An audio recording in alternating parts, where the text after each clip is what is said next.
souvent d'écouter en classe, puis on a des bons résultats. Mais vous savez que quand on étudie, lorsque l'examen s'en vient, le test s'en vient, on réussit. On a des A, on a des A+, on a les meilleures notes, on a même du 101 sur 100, n'est-ce pas? Êtes-vous d'accord avec moi? Mais il y a un principe aussi que une personne comprend très bien. Et cette personne, c'est le fermier.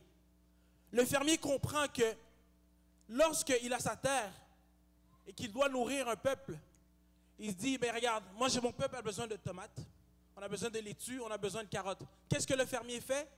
Il sème chaque graine de tomate, les graines de laitue, les graines de carottes, de céleri, whatever. Il sème. Et son principe, c'est que lorsqu'il sème et que le temps de la moisson arrive, qu'est-ce qui se passe? Il récolte. Peut-être pas, il ne sait pas combien il va récolter, il ne sait pas quand est-ce que ça va se passer, mais il récolte. Et une chose que j'aime beaucoup, j'ai cherché la définition du mot principe, et cette définition que j'aime, c'est que c'est une loi générale qui a été vérifiée avec l'expérience. Et aujourd'hui, le principe que je veux qu'on puisse appliquer, c'est le principe du fermier, de semer. Parce que lorsque tu sèmes, que ce soit pour tes finances ou que tu recherches que Dieu agisse dans ta vie, opère et fasse un miracle, quand tu sèmes, comme le fermier, c'est garanti que tu vas récolter. Et comment je peux vous dire que c'est garanti? Simple. Dans Galates 26:12, Dieu dit que, il dit ceci à Isaac, il dit que lorsque Isaac a semé, Dieu a fait multiplier les choses au centuple. Il a reçu 100 fois plus. Et la définition dit que c'est une loi générale qui a été vérifiée avec l'expérience. Donc si ça a été vérifié et garanti à Isaac il y a des années en arrière, pourquoi cette chose ne pourrait pas s'appliquer dans ta vie aujourd'hui? N'es-tu pas d'accord avec moi? Que parfois on dit, oh pasteur, prie pour mes finances, c'est dur. C'est dur, c'est dur. Mais avant toute chose, avant même de prier, commence par semer. Et là, tu vas voir comment tu vas récolter. Amen? Est-ce qu'on peut s'accorder ensemble? Yes? All right. Seigneur, ce matin, on prie et on veut pouvoir, Seigneur, appliquer ce principe dans nos vies de la semence. Parce que comme le fermier, nous croyons que lorsque on plante quelque chose dans la terre et qu'on arrose avec de la foi, Seigneur, toi, tu multiplies et tu ajoutes. Tu fais en sorte que le temps de la récolte arrive au bon moment. Qu'on ne manquera jamais de rien au niveau de la finance. Que ce soit au niveau de la santé, Seigneur, le miracle va se faire. Parce que, Seigneur, on sème et on croit que tu vas toujours appliquer et répondre ta parole et ta promesse dans nos vies. Et si tu crois avec moi, dis Amen. Guys, pendant qu'on passe les paniers, pour ceux qui donnent de façon électronique, n'oubliez pas, vous pouvez faire un virement directement sur l'adresse courriel suivante qui est donation@essentielmtl.com avec la question donation et la mot de passe offrande. So I will trust in you, God. Though down these roads are scary, live life, love God, think twice, don't go on your own understanding, cause God is chilling in the sky. Behold the beauty of our King. Gotta let go, no you gotta let go. You gotta let go, no you gotta let go. Gotta let go, no you gotta let go.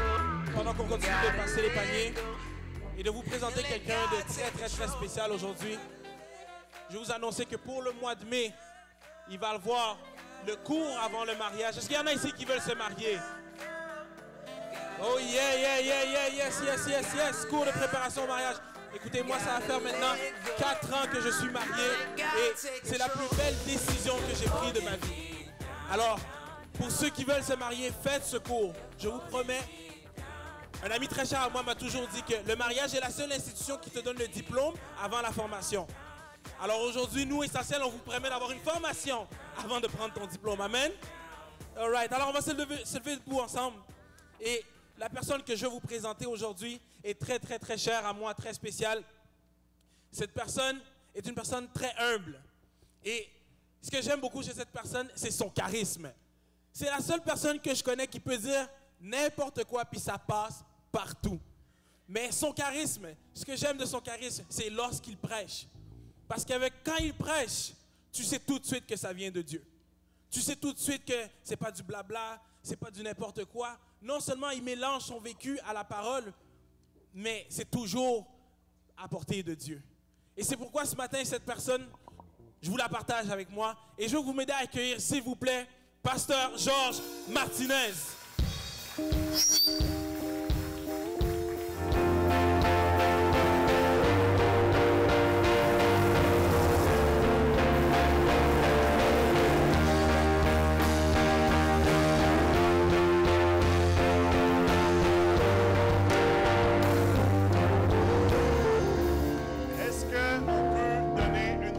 Applaudissements à celui qui est mort et ressuscité, et c'est lui qui change toute notre vie.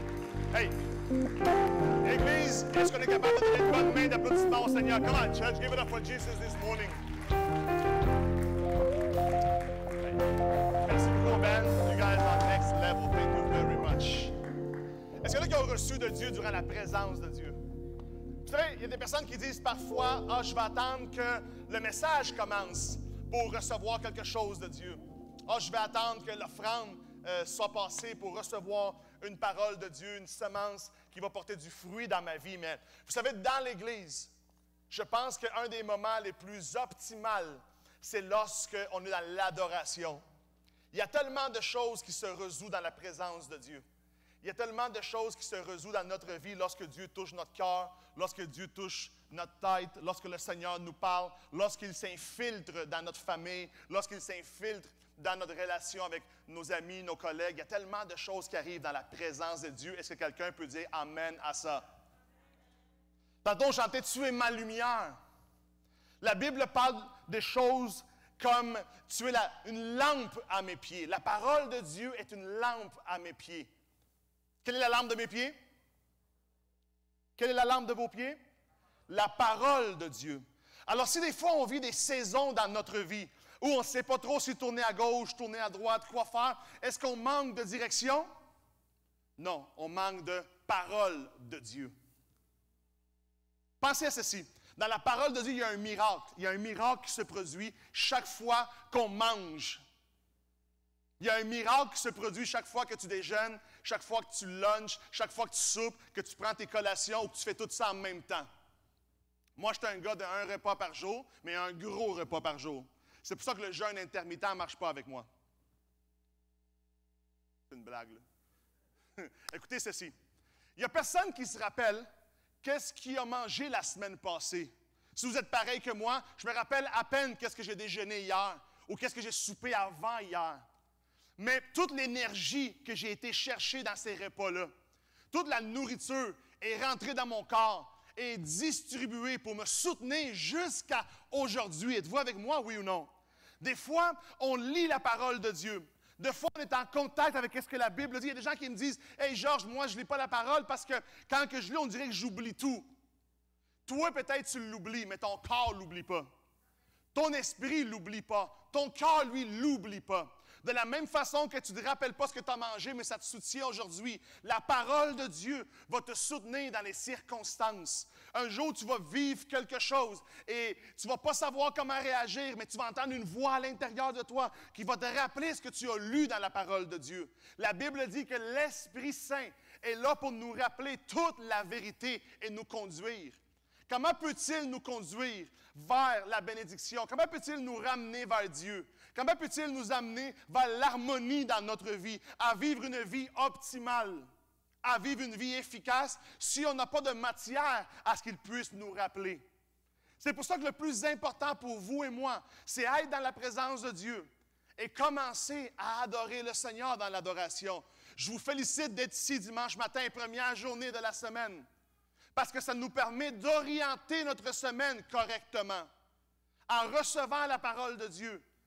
Commençant notre première journée de la semaine dans la présence de Dieu. Lui qui nous restaure, lui qui nous touche, lui qui nous fortifie.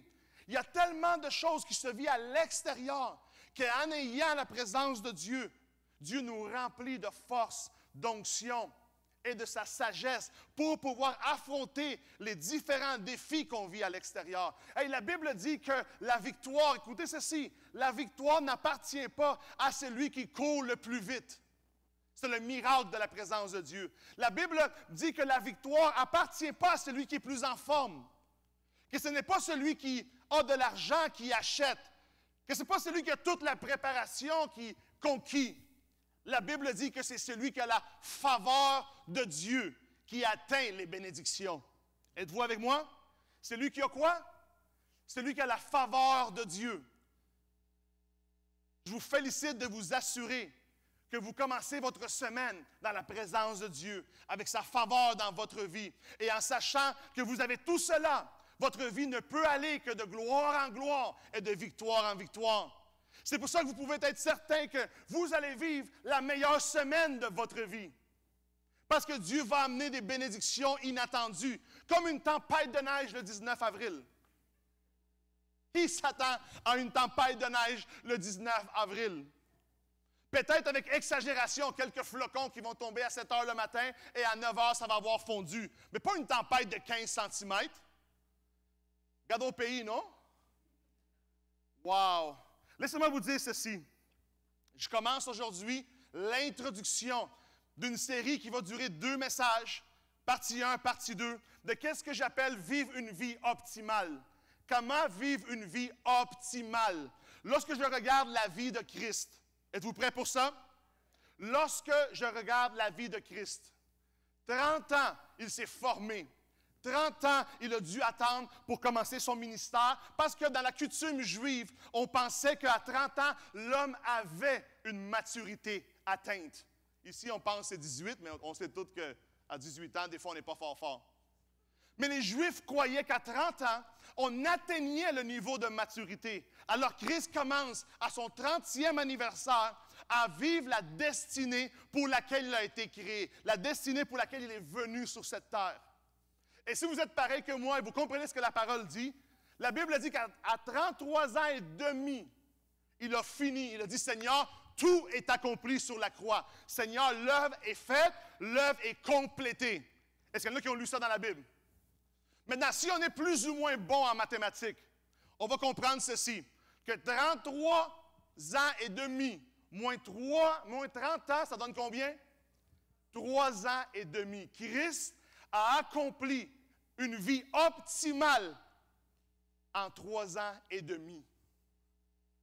En 3 ans et demi, il a accompli tout ce dont pourquoi il avait été appelé sur cette terre.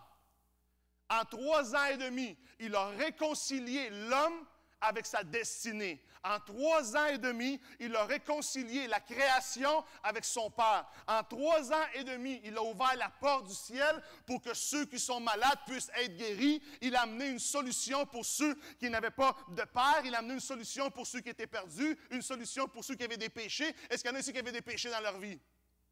En 3 ans et demi, Christ a tout accompli. Dis avec moi, c'est une vie optimale. Une vie optimale. Moi, aujourd'hui, je vais vous partager l'introduction de comment vivre une vie optimale. Si Christ a réussi en 3 ans et demi, vous pouvez le faire aussi. Est-ce qu'il y en a qui aiment le mot accélération? Est-ce qu'il y en a qui aiment le mot accélération? Se rendre plus vite à destination. Une vie optimale, c'est ce que nous allons découvrir durant ce message et les 2 prochains messages qui vont suivre. Dieu va vous enseigner comment pouvoir avoir une vie optimale. Comment accélérer pour aller vers la bénédiction. Je sais que des fois, on voit notre vie, on regarde certains aspects et on se dit comment ça peut être optimal rapidement. Comment est-ce que je pourrais changer ma situation et ma condition rapidement? On parle souvent d'une génération micro-ondes. Mais des fois, la foi peut aussi agir de façon micro-ondes. Êtes-vous avec moi? Si la foi et le besoin se réunissent, la Bible dit immédiatement un miracle se produit. Immédiatement. Alors, lorsqu'on dit qu'on est une génération micro-ondes, je retrouve aussi que Dieu fonctionne de façon micro-ondes lorsque tous les éléments sont réunis. Si la foi est présente, si le besoin est là, si on croit en Dieu, tout peut changer instantanément. Tout peut changer sur le champ. Quel est le secret de la caramilk dans tout ça? s'approcher de Dieu, connaître le Seigneur. Ce qui est excitant, ce n'est pas de se rendre à l'aéroport. Ce qui est excitant, c'est de trouver une destination. Lorsque tu choisis ta destination dans la vie, c'est là que tu prends ton envol. Je sais qu'il y en a qui veulent prendre leur envol dans leurs relations. Il y en a qui veulent prendre leur envol dans leurs finances. Il y en a qui veulent prendre leur envol avec Dieu. Vous savez comment j'ai pris mon envol dans ma présence de Dieu? Comment j'ai pris mon envol dans ma vie à moi? Lorsque j'ai décidé, moi et ma famille, on va suivre Dieu. Moi et ma famille, on va vivre pour toujours dans les chemins de Dieu. Lorsque j'ai pris cette décision-là, ma vie a pris un envol spirituel. Et j'ai décidé d'être dans la prière. J'ai décidé de croire en Dieu. J'ai décidé de lire la Bible et retrouver toutes les promesses et les choses glorieuses que Dieu avait déjà préparées d'avance pour moi. Quand j'ai pris la décision, quand j'ai choisi ma destination, ma vie a pris un envol. Lorsque tu prends une destination, ça t'assure une direction. Il y a trop de gens que malheureusement, la vie n'avance pas et Dieu ne peut pas agir dans notre vie parce qu'il n'y a pas de direction. Tantôt on essaye ceci, tantôt on essaye cela. Demain, je change à d'autres choses. Vous savez, un peu comme les enfants. Moi, mes enfants, le lundi, veulent être astronautes. Le mardi matin, ils veulent être un joueur de la NBA. Et le mardi soir, s'il y a un peu de temps, ils veulent jouer à la FIFA. Et le matin, il veut être pompier. Et la Bible dit, la folie est dans la tête de l'enfant.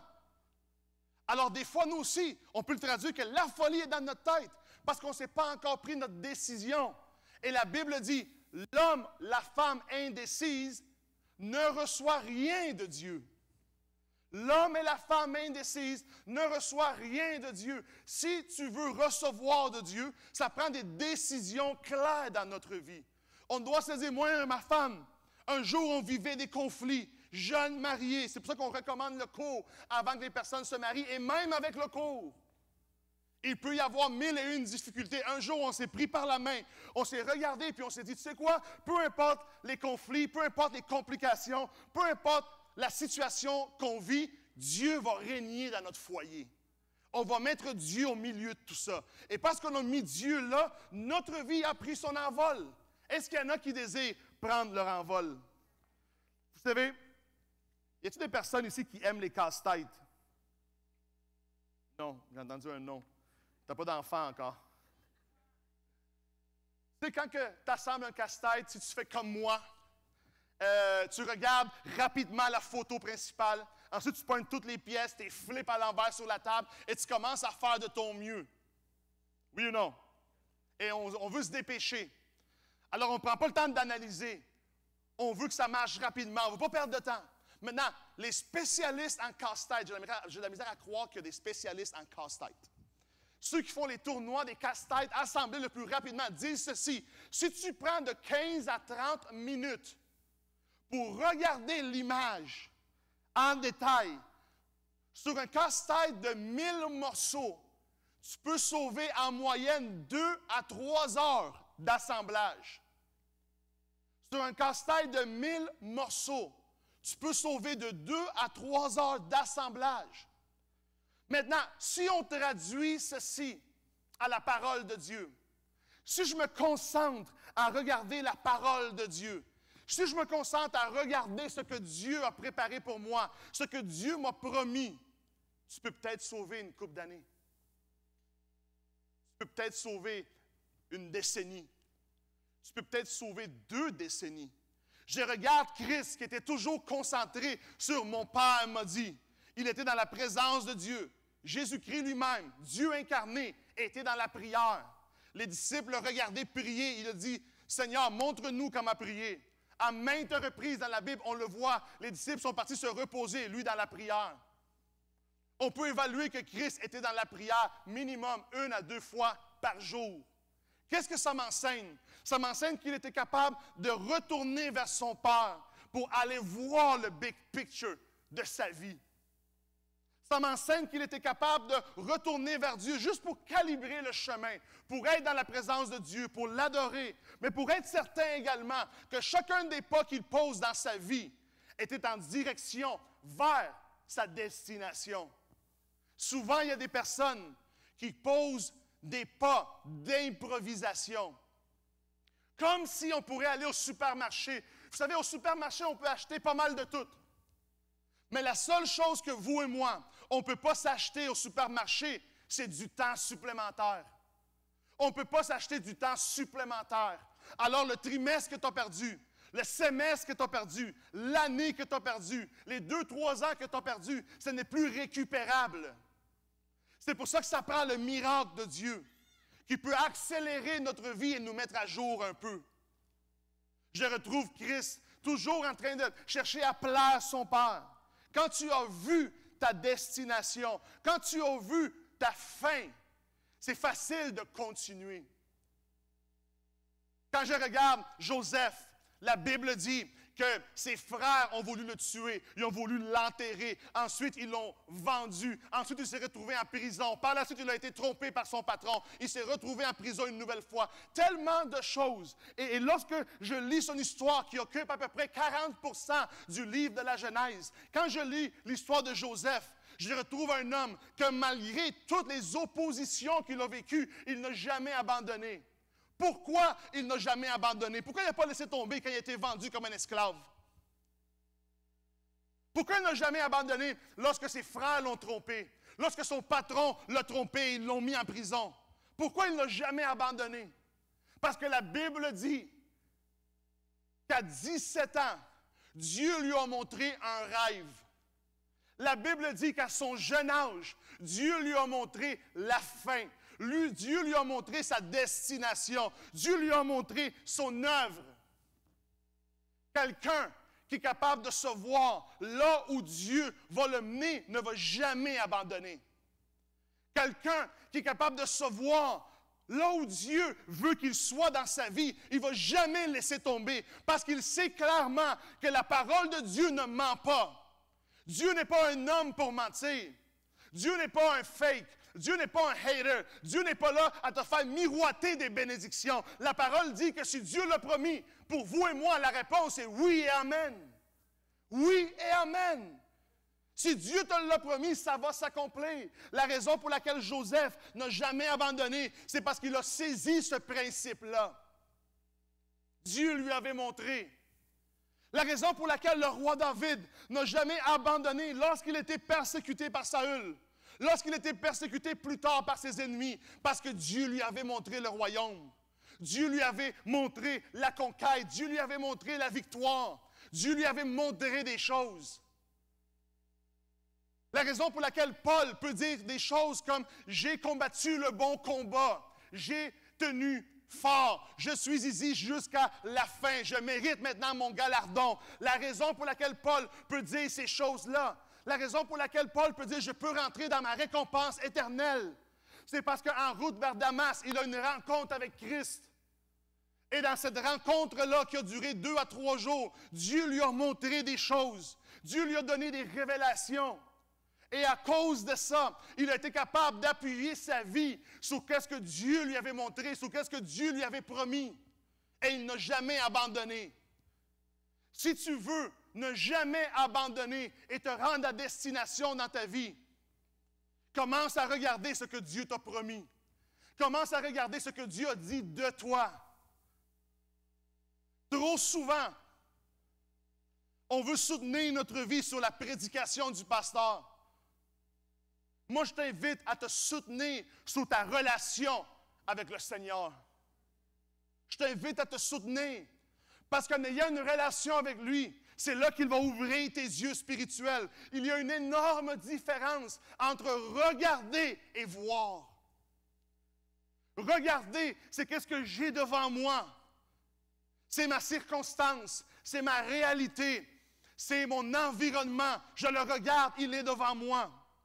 Mais voir, c'est à l'intérieur de nous. Voir, c'est se voir à l'intérieur de ce que Dieu nous a promis.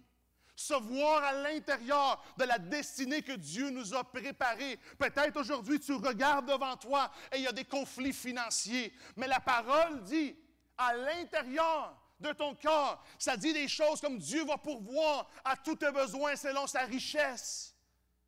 Je comprends que tu regardes une situation avec tes yeux, mais est-ce que ton âme et ton cœur peuvent voir une promesse? Parce que si tu peux le voir, tu vas le recevoir. Si tu es capable de te voir à l'intérieur de la promesse, tu vas la voir s'accomplir. Le Saint-Esprit va faire le chemin. Le Saint-Esprit va ouvrir la porte. La Bible dit que les rêves sont le langage du Saint-Esprit. Une vision, c'est l'idée de Dieu donnée à ton cœur pour que tu puisses l'accomplir. Une vision, c'est quelque chose qui est rentré tellement profond à l'intérieur de toi que ça t'a convaincu. Et maintenant, c'est devenu un rêve. Et la Bible dit que chaque promesse de Dieu a le potentiel d'être accomplie si tu peux y croire. Si tu peux y croire. Maintenant, à l'intérieur de toi, qu'est-ce qui peut s'accomplir? Quelles sont les promesses de Dieu qu'il y a à l'intérieur de toi? C'est pour ça que lorsque je rencontre un nouveau croyant, ma première recommandation, c'est commence à lire la parole de Dieu. Commence à découvrir l'amour de Dieu. Et secondo, commence à découvrir ce que Dieu t'a promis. Parce que les promesses de Dieu, la direction de Dieu, le Saint-Esprit, ça va donner une shape à ton existence. Ça va donner une nouvelle allure à ta vie. Et c'est ce qui va faire en sorte que ta vie va aller de gloire en gloire et de victoire en victoire. C'est triste d'avoir un Dieu qui transforme tout et que rien ne bouge dans notre vie. Avez-vous déjà rencontré des personnes que même après votre dernier contact, voilà 3, 4, 5 mois, ou 3, 4, 5, 10 années, vous les retrouvez et ils sont encore dans le même cercle vicieux. Ils parlent encore du même conflit, ils parlent encore de la même difficulté, ça parle encore du même problème. Et ça n'a pas bougé. Quelle tristesse de vivre notre vie comme ça. Et il y a un Dieu qui veut nous amener de victoire en victoire. Et il y a un Dieu qui nous appelle à être la tête et non la queue. Et il y a un Dieu qui nous appelle à être dans la victoire et non dans la disette. Faisons en sorte et prenons des décisions qui vont faire avancer notre vie. Dieu avec moi, tout devient possible. Tout avec moi, Dieu avec moi, tout devient possible. Êtes-vous avec moi, oui ou non? Regarde la personne à côté de toi et dis-lui, je vais commencer à avancer. J'aimerais vous dire ceci. Dans cette saison qu'on vit actuellement, est-ce qu'il y en a qui ont déjà mystérieusement essayé de faire un casse-tête et il manque une pièce pour finir? Je ne sais pas c'est quoi. Je ne sais pas quel démon il y a dans les casse-têtes. Je ne sais pas quel démon se cache dans ces boîtes-là. Mais moi, j'ai enlevé le plastique de la boîte. Je l'ai mis sur l'îlot. Rien n'est tombé, mais il me manque une pièce. Je ne peux pas prendre la photo de mon casse-tête terminé parce qu'il me manque une pièce. Laissez-moi vous dire ceci. Durant la saison qu'on vit maintenant, il y a des pièces manquantes dans votre vie, Dieu va les amener. Dieu va vous amener les pièces manquantes. Je le sais qu'il y a des pièces manquantes dans votre vie pour que la relation aille bien. Il y a des pièces manquantes dans votre vie pour que les finances fonctionnent. Et des fois, on ne sait pas trop comment ni pourquoi, mais malheureusement, c'est ce qu'on a et c'est la vie qu'on a. Mais Dieu va amener la pièce manquante. Et cette pièce manquante-là va amener votre vie à un autre niveau. Êtes-vous avec moi? Hey, regardez ce que la Bible dit rapidement. Luc 8, verset 22. Un jour, Jésus monta dans une barque avec ses disciples. Et il leur dit, passons de l'autre côté du lac. Et ils partirent. Pendant qu'ils naviguaient, Jésus s'endormit. Un tourbillon bondit sur le lac. La barque se remplissait d'eau et ils étaient en péril. Ils s'approchèrent, le réveillèrent et dirent, c'est du beau Molière ça, Maître, maître, nous périssons. S'étant réveillé, il menaça le vent et les flots qui s'apaisèrent et le calme revint. Puis il leur dit, où est votre foi? Ces-ci de frayeur et d'étonnement. Ils se disent les uns aux autres, quel est donc celui-ci qui commande même au vent et à l'eau et ils obéissent? Verset 24. Pour moi, c'est les mots les plus importants de cette histoire. Pour quelques-uns, ça va être la puissance qui a arrêté l'eau, qui a arrêté la tempête. Pour d'autres, ça va être le fait que Christ pouvait dormir dans une tempête. Pour d'autres, c'était que Christ leur a dit « Hey guys, où est votre foi? » Moi, ce que j'aime de ce verset-là, c'est ces deux mots-là, « maître, maître ». Maître, maître. Vous savez pourquoi? Parce que cette gang de jeunes-là, à l'intérieur de la barque, lorsqu'ils disent « maître », ça veut dire « enseigne-nous ». Maître, c'est le mot donné à quelqu'un qui vient m'enseigner, à quelqu'un à qui je permets de m'enseigner quelque chose. Si tu ne permets pas à Dieu de t'enseigner des choses, si tu ne permets pas à moi aujourd'hui de t'enseigner des choses, malheureusement, ta vie va rester au même niveau. On est dans l'ère du mentorship. On est dans l'ère des gens qui vont te dire quoi faire. On est dans l'ère des personnes qui veulent apprendre. Maintenant, êtes-vous dans l'ère d'apprendre de Dieu? Celui qui a toute l'expérience, celui qui a tout vécu, celui qui a tout vaincu, ces disciples-là le regardent et ils lui disent « Maître, maître ». Dans Luc 5, ça raconte une bonne histoire aussi. Encore une fois, il y a la mer d'impliquer, il y a une barque. La différence entre ces deux histoires-là, c'est que dans Luc 5, il n'y a pas de tempête. Dans Luc 5, c'est tranquille. On parle d'une pêche. Ils partent pêcher. Et la Bible appelle ça une pêche miraculeuse. Parce que la veille, rien s'était produit. Maintenant, Christ s'introduit et tout change. Christ s'introduit et tout change et ça devient une pêche miraculeuse. Ça veut dire ceci. Ça veut dire que lorsque Dieu s'introduit dans notre vie, il y a des miracles qui doivent se produire. Lorsque Christ s'introduit dans notre vie, lorsqu'on lui laisse l'espace pour nous enseigner, lorsqu'on corrige des choses. Vous savez, Pierre est reconnu comme le disciple à la tête dure. Est-ce qu'il y en a qui se reconnaissent dans Pierre? Moi, je me reconnais dans Pierre, jeune chrétien. J'avais la tête dure. J'avais la formule, mais elle ne marchait pas. Il y en a-tu que, moi je le sais comment faire. Il y en a qui se pensent, il y en a qui sont bons. Amen, il y en a qui sont bons. On est bon, on parle tout le temps, on n'écoute pas pour apprendre, on écoute pour répondre. Alors, on n'acquiert rien de nouveau. Et c'est pour ça qu'il n'y a pas de nouveau dans notre vie. Moi, j'étais un chrétien comme ça.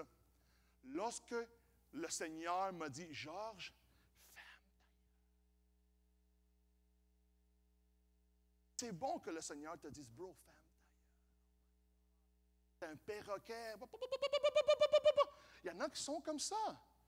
Dieu leur montre, le pasteur leur montre, le leader leur dit. Eux, non, moi, ils font à leur tête.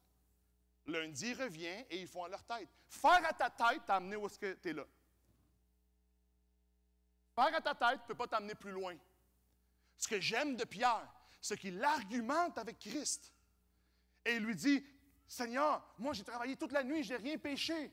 On n'est pas dans le bon environnement, on n'est pas dans la bonne saison. » Et le Seigneur lui dit, « Avance ta barque et jette ton filet. » Et Pierre lui répond, « Seigneur, sur ta parole.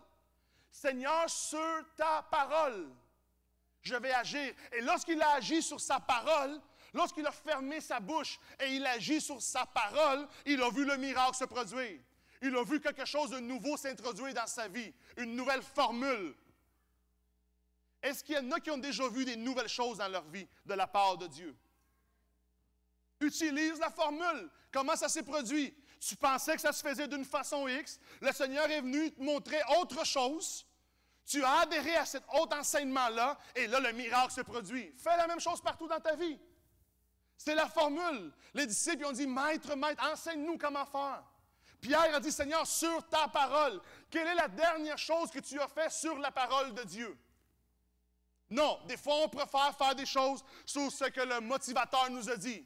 Des fois, on préfère faire des choses sur ce qu'on pense qui va être bon. Quelle est la dernière fois que tu as fait quelque chose dans ta vie basé sur, Seigneur, sur ta parole? Seigneur, sur ta parole, sur ta promesse, je vais faire une alliance financière pour que tu me bénis. Oh Seigneur, sur ta parole, je vais croire en toi pour ma guérison. Tu es celui qui ressuscite les morts. Sur ta parole. Seigneur, sur ta parole, je crois que je ne vais manquer de rien. Seigneur, sur ta parole, j'implore ta présence dans notre vie. Quelle est la dernière fois que tu as agi sur sa parole? Quand Christ est là, il ne peut pas être une décoration de ton âme. Si Christ est là, quelque chose de glorieux doit se produire. Dans Luc 5, j'apprends quelque chose. C'est que la seule barque où il y a de l'action, c'est la barque où Christ est. La seule barque où il y a de l'action, c'est la barque où Christ est. Si tu lis avec attention, il y avait d'autres barques dans l'eau avec la barque de Pierre où Christ était. Il y avait d'autres barques. Eux autres, ils n'ont eu aucune pêche miraculeuse. Eux autres, ils n'ont eu aucun miracle. Eux autres, les filets étaient vides. Eux autres, il n'y avait pas besoin d'aide pour ramasser les filets parce que c'était vide. Eux n'ont pas vu de miracle. Eux n'ont rien vu dans leur vie. La saison a passé et rien s'est produit. L'année a passé et tout est resté plus ou moins pareil. Les situations n'ont pas changé. La bénédiction ne s'est pas manifestée. Eux, rien ne s'est produit. Dans Luc 5, il y a seulement une barque parmi plusieurs qui ont vu un miracle. Quel est le dénominateur commun de la barque qui a vu le miracle? C'est que Christ était présent sur la barque. Que Christ était présent sur la barque. Dis avec moi, Christ est présent sur ma barque. Pardon? Encore? Encore? Si tu veux voir des miracles dans ta vie, si tu veux que ça change, assure-toi que Christ est avec toi dans ta barque. Assure-toi que Christ est là. Et il peut y avoir plein de malades autour de toi, mais toi, tu vas guérir. Il peut y avoir plein de besoins autour de toi, mais si Christ est dans ta barque, tu vas être rassasié. Il peut y avoir plein de choses difficiles, mais si Christ est là, ta vie va aller de gloire en gloire. Ça m'inspire de voir ces choses-là.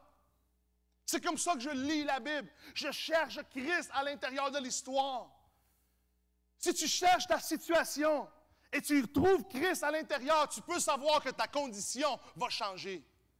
Partout où tu es seul, partout où tu décides de rester seul, tu es seul. Mais partout où Christ est, si Christ est dans ta relation va aller de gloire en gloire. Si Christ est dans ta vie, même si tu es seul, si Christ est là, tu as tout ce que tu as besoin pour réussir. Si Christ est dans tes finances, tu vas prospérer. Tu vas aller à un autre niveau. Si Christ est dans ton travail, tu vas réussir. Assure-toi seulement de ne pas partir à une destination sans lui. Assure-toi d'avoir ton équipage avec toi. Assure-toi d'avoir Christ. Assure-toi d'avoir le Saint-Esprit. Assure-toi que Dieu est là avec toi. Deux histoires différentes. Un même dénominateur. Les autres barques n'ont rien eu, n'ont rien vu, parce que Christ n'y était pas. Mais les disciples ont appris quelque chose. Si Christ est là, il va calmer ma tempête.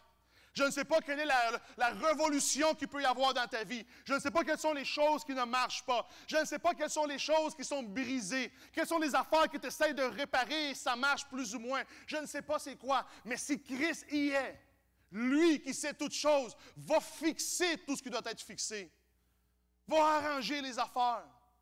Va guérir, va restaurer, va pourvoir. Va te donner tout ce que tu as besoin. La différence, c'est que la Bible dit, dans la barque, il y avait Christ. Mais dans la barque, il y avait aussi des disciples. Vous savez qu'est-ce qui est cool du mot disciple? C'est que chaque disciple a un maître. Ça veut dire que ces gens-là étaient prêts à se faire enseigner par Christ. Aujourd'hui, ici, vous savez, dans une église, il peut y avoir toutes sortes de personnes. Il y a des visiteurs. Merci d'être venus aujourd'hui. J'espère que Dieu va saisir votre cœur. Dans une église, il y a des sympathisants. Je parle avec des personnes et me disent « Ah, j'aime ton message, ça me fait du bien. » Dans une église, il y a aussi des disciples. Des personnes qui prennent des notes, qui enregistrent, qui vont revoir plus tard, qui se laissent enseigner, qui ressortent d'ici et le soir, ils disent « Qu'est-ce qu'il a enseigné ce gars-là matin? » Et ils commencent à réfléchir. Quelles sont les choses que Dieu doit adapter? Vous savez, un service passe rapidement. Un service, c'est 90 minutes, boum, on est parti. C'est 90 minutes sur 168 heures qu'il y a dans une semaine. C'est à peine 1% de ta semaine. 1% de ta semaine. Et tu viens de transformer toute ton histoire. Est-ce qu'il y en a qui ont déjà pris un grand verre d'eau? Un grand verre d'eau. C'est pas sorcier, là. Ma femme aimerait ça que j'en bois plus. Et tu mets juste une petite goutte de venin. Qui va boire ce verre-là? Une petite goutte. Rien du tout. À un point tel, tu ne le vois même pas. Allez-vous le boire? Non. Maintenant, regardez le contraire. Notre vie, 168 heures, 1% de la parole, 1% de notre temps qu'on consente à la parole de Dieu, ça vient infiltrer toute notre vie. Ça vient infiltrer toutes nos relations, ça vient infiltrer tout notre environnement. Ce 1%-là transforme notre vie. C'est pour ça que la Bible dit des choses, soyez fidèles à vos assemblées. Ne manquez pas. Et vous êtes bénis. Moi, j'ai des amis qui sont des prédicateurs, qui prêchent 3 heures, qui prêchent 2 heures. Vous n'êtes plus capable. Vous vous tournez à gauche, fesse droite, étirement. On vous voit bouger dans les chaises. Moi, je vous donne un message efficace pour que Dieu puisse vous utiliser, pour que Dieu puisse vous bénir. Ne manquez pas. Parce que chaque semaine, Dieu va t'amener à un autre niveau. Vous savez, des fois, dans une église, il y a une foule. Mais ce qui est important, c'est les disciples, ceux qui se sont dit, moi, là, je laisse Dieu m'enseigner. Je laisse Dieu me montrer. Et je laisse que le Saint-Esprit shape mon existence pour que je ressemble plus à ce que Dieu désire que je ressemble. Est-ce qu'il y en a qui sont prêts à rentrer dans cette aventure-là? Est-ce qu'il y en a qui sont prêts à dire, moi, je ne veux pas être un sympathisant de la foi. Moi, je ne veux pas faire partie d'une foule. Même au milieu d'une foule, il y a une famille ici. Il y a des disciples, des personnes qui se disent, moi, Dieu m'enseigne. Je vais me laisser enseigner par le Saint-Esprit. Vous savez, le vrai pasteur de cette église, ce n'est pas moi. Le vrai pasteur, c'est le Saint-Esprit. Moi, je suis seulement un messager. Moi, je suis juste l'âne sur lequel Christ embarque pour entrer à Jérusalem. Quand mon micro est fermé, mon impact dans ta vie se termine. Et c'est le Saint-Esprit qui continue. C'est Dieu qui continue à agir. C'est lui qui fait des choses glorieuses. C'est lui qui fait les miracles. C'est lui qui guérit. C'est lui qui restaure. Laissez-vous travailler. Soyez intime avec lui. Soyez pas un sympathisant. Soyez pas rarement en contact avec lui. Vivez votre intimité avec Dieu. Chaque matin, Seigneur, utilise-moi. Seigneur, viens près de moi. Assure-toi qu'il est dans ta barque. Ce message-ci est simplement l'introduction à ce qu'une vie optimale peut être. Mais pour commencer à vivre une vie optimale, il faut qu'il soit dans la barque. Il faut qu'il soit dans ton cœur. Il faut qu'il soit dans ta vie. Il faut qu'il soit dans ton environnement. Et c'est juste toi qui peux prendre cette décision-là. Il ne peut pas rentrer d'assaut. C'est un gentleman. Jésus voulait leur enseigner des choses qu'ils n'ont jamais vues. Moi, je vais vous dire ceci. Dans cette série-là, vous allez entendre des choses que vous n'avez jamais entendues. Votre esprit va s'ouvrir à des choses que vous n'avez jamais vues. Parce qu'avec Dieu, il n'y a rien d'impossible. Il y a des personnes qui disent, non, ça n'a pas de sens, c'est normal, ça n'a pas de sens pour eux. Dieu, il n'est pas dans leur barque. Des fois, vous vous dites, pourquoi ma vie est si agitée? Pourquoi ma vie ici, des fois, semble compliquée? C'est facile, c'est parce que ta vie est appelée à être plus glorieuse que celle de ton voisin. C'est facile, c'est parce que Dieu est là. Et ça prend des grandes choses. Mais il y a une chose qui est claire, une chose qui est certaine. La Bible dit, ne vous inquiétez pas, il a vaincu le monde. Vous allez rentrer dans sa victoire, vous allez rentrer dans votre victoire. Vous allez rentrer dans ce que Dieu vous a promis. S'il est dans la barque, le miracle va se produire. S'il est présent, tu vas aller, tu vas te rendre à destination. Tu ne vas pas te perdre dans un océan. Dieu va amener ta barque à la bonne destination. Il peut calmer les tempêtes, vous l'avez vu dans l'histoire. Il peut calmer tout ce qui s'en vient contre vous. La Bible dit, s'il est là, aucune arme forgée contre vous ne va prospérer. Ça ne dit pas qu'il n'y aura pas d'armes. Ça ne dit pas qu'il n'y aura pas de difficultés. Ça ne dit pas qu'il n'y aura pas du monde weirdo qui veut rentrer dans ta vie. C'est super simple. Dieu va t'en délivrer. Ça va être sans effet. Dis avec moi, sans effet. Des fois, on se dit, pourquoi il y a ces relations-là bizarres? Pourquoi cette personne-là est partie? J'ai lu quelque chose ce matin dans Instagram. Quelqu'un a écrit, la raison pour laquelle cette personne-là n'est plus dans ta vie, c'est parce que Dieu a entendu les conversations que toi, tu n'as pas entendues. Dieu a entendu des choses que ces gens-là ont dit sur toi que toi, tu n'as pas entendu. C'est pour ça que Dieu les a coupées de ta vie. Et quand Dieu coupe, quand Dieu fait émonde un peu, enlève les mauvaises branches, c'est pour t'énergiser mieux. C'est pour créer de l'espace pour des nouvelles choses. Des fois, nos vies sont saturées. Nos vies sont saturées. Il y a trop de distractions. Et c'est pour ça qu'on ne réussit pas à entendre la voix de Dieu. Ou on l'entend partiellement à un point tel qu'elle est pratiquement étouffée par les circonstances qu'on vit. Mais ce matin, je suis venu te dire que Dieu amène la pièce manquante dans ta vie. Christ est la pièce manquante. Christ est ce que tu as besoin dans ta barque. Pendant que Christ dort, il n'y a pas de miracle. Pendant que Christ dort, la tempête continuait. Peut-être que Christ est dans ta vie, peut-être que tu es un croyant depuis des années. Peut-être que tu crois dans ces choses-là que je dis, mais ton Christ est endormi. Parce que tu n'as pas de relation avec lui. Christ est dans ta vie, mais rien ne se produit. Parce que tu n'as pas de vie avec lui. Il ne suffit pas de l'inviter dans ta vie et le laisser là. Si Christ est dans ta voiture, il y a des gens qui disent, oui, Christ est dans ma voiture, Christ est avec moi, il conduit, mais il ne conduit pas. Il est dans le coffre. Dans le coffre, Christ, il n'y a pas de puissance. Dans le coffre, il n'y a pas de miracle. Les miracles se produisent quand le Saint-Esprit est au volant et il te fait passer là où Dieu est. Et là où Dieu est, la bénédiction est assurée. Là où Dieu est, les miracles sont assurés. Là où Dieu est, la vie va aller de gloire en gloire. Il faut passer là où Dieu est. La Bible dit, en tout temps, Dieu distribue sa bonté. Mais c'est lorsque Dieu distribue la bonté, moi je dors à la maison. C'est quand Dieu distribue ses bontés. Moi, ce dimanche-là, je reste à la maison. Cette semaine-là, ça ne me tentait pas. Je voulais rien savoir. Tanné. Si je ne suis pas là où Dieu passe, comment est-ce que je peux ressortir de là béni? Église, laissez-moi vous dire ceci. Je suis venu ce matin vous annoncer que Christ, dans votre vie, va transformer votre existence. Je suis venu t'annoncer que si Christ dort, tu vas le réveiller dans ta barque et ta vie va aller de gloire en gloire. Je suis venu t'annoncer ce matin que Christ avec toi, tu as tout le nécessaire. Si Dieu est la seule chose que tu as aujourd'hui, tu as tout le nécessaire pour vaincre.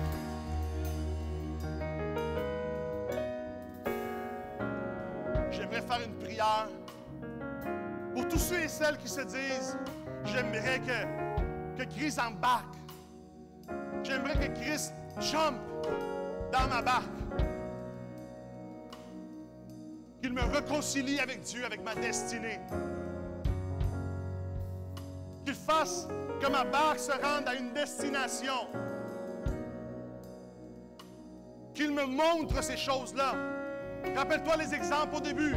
Ces gens-là, ils n'ont jamais laissé tomber, ils n'ont jamais abandonné, parce qu'ils avaient vu des choses.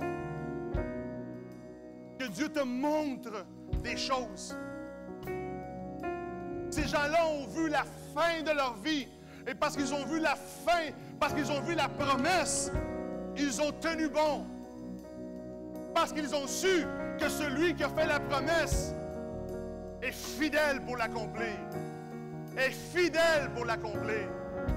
Hey, fais cette prière avec moi et dis-lui, Seigneur Jésus, ce matin, je te reçois dans ma vie. Viens dans ma barque. Amène-moi à la bonne destination. Fais de moi un enfant de Dieu. Que je sois réconcilié éternellement avec mon Père. Et que je puisse vivre la destinée que tu as préparée pour moi. À partir de maintenant, au nom de Jésus. Amen et amen. Hey, si vous avez fait cette prière avec moi pour la première fois, si vous voulez que Christ embarque dans votre histoire, que vous embarquiez avec lui également, je vous invite à prendre ce papier-là ici. Chaque personne en a un dans votre siège. Et c'est marqué « Connexion ». L'Église veut connecter avec toi. On veut prier avec toi. La Bible dit, lorsque 2 ou 3 s'accordent en prière, Dieu est là et les miracles se produisent. On ne veut pas que tu vives une vie chrétienne dans l'isolation, mais dans la communion avec l'Église. Alors, je t'invite à prendre ce papier, à remplir ton nom, tes coordonnées sur tes réseaux sociaux, qu'on puisse t'inviter à suivre nos pages, que tu sois à l'afflux de toutes les bonnes choses qui se passent au milieu de la communauté. Et à la fin, si tu as fait cette prière avec moi, c'est marqué « J'ai décidé d'accepter Christ ». Je t'invite à cocher cette option. Et ensemble, on va t'accompagner dans ce processus pour que Dieu t'amène de gloire en gloire et de victoire en victoire. Que tu puisses découvrir celui qui est mort, qui est ressuscité et pour qui il n'y a rien d'impossible. Amen. Êtes-vous avec moi? Est-ce qu'il y a des gens ici qui se disent « J'ai besoin d'avoir l'assurance que Christ est dans ma barque. » Peut-être qu'il est endormi. Peut-être que je ne l'ai pas réveillé encore. Peut-être qu'il est dans la voiture, mais il n'est pas assis à la bonne place. Assurons-nous aujourd'hui que Christ est dans notre vie, qu'il vit avec nous, qu'on est avec lui, pour lui. Je vous invite à vous mettre debout et on va faire ces prières ensemble. On va demander et dire, Maître, Maître.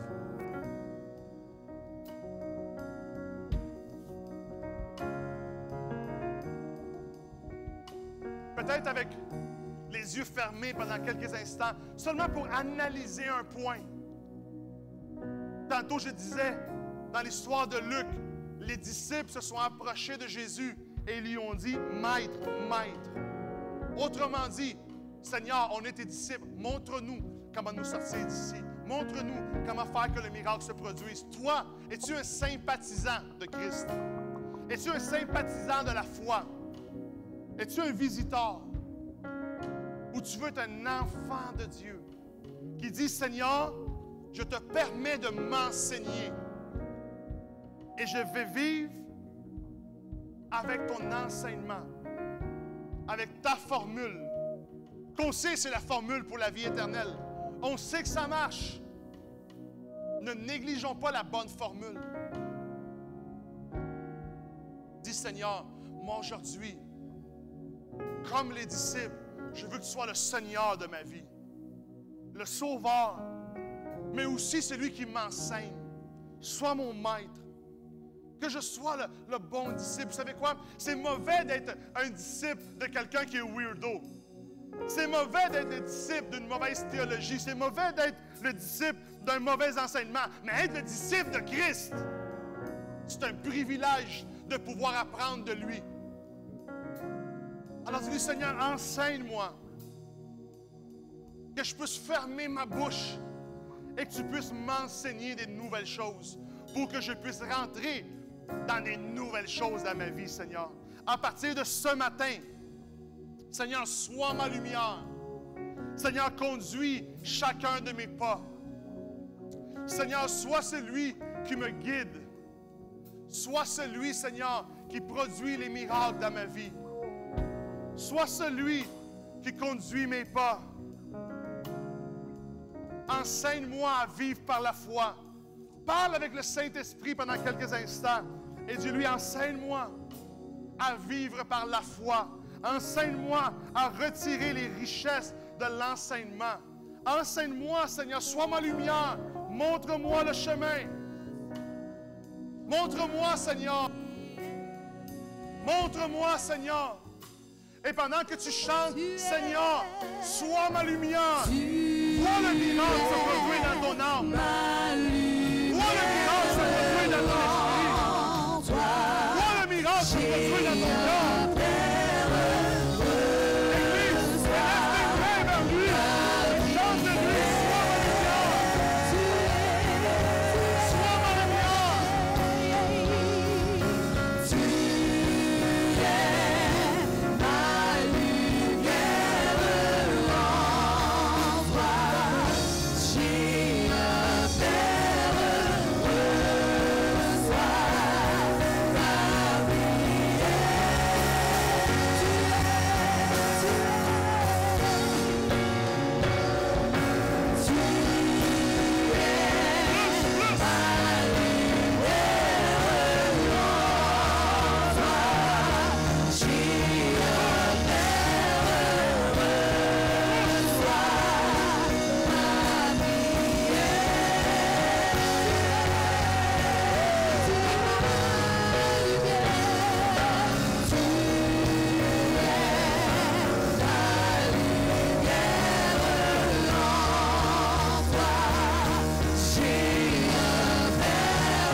Pendant que ce cantique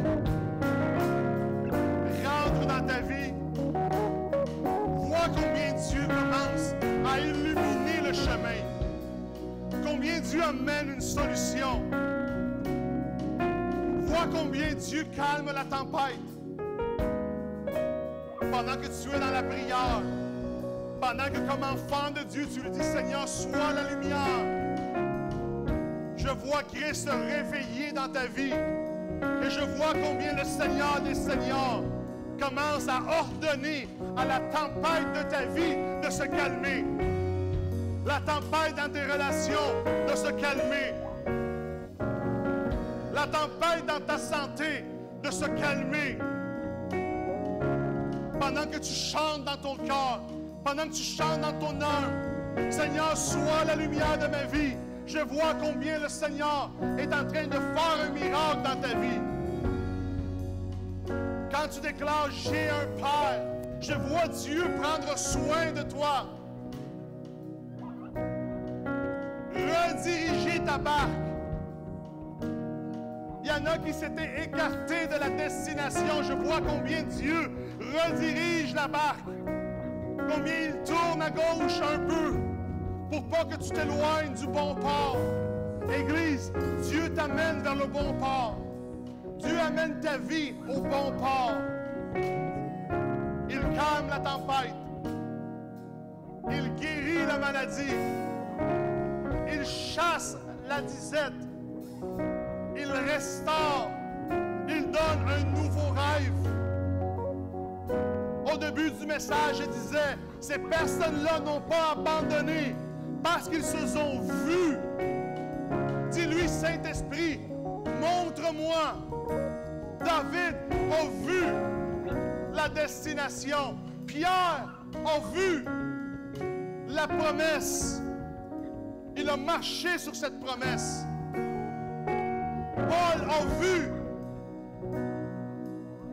Vois toi aussi.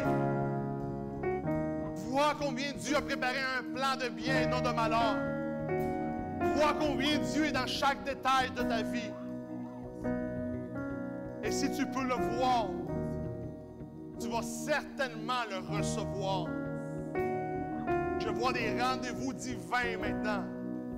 Combien la foi touche ton besoin. Touche ton besoin. Et il y a un miracle qui se produit. de Jésus. Dis-lui, Seigneur, merci, parce que tu me permets d'entendre des choses qui changent ma vie. Tu me permets d'entendre des choses qui donnent une nouvelle perspective à mon existence. Merci de m'aligner, Seigneur, pour que ma vie se rende au bon port. Au nom de Jésus. Prépare-toi à voir la meilleure semaine, Église. J'ai dit, prépare-toi à voir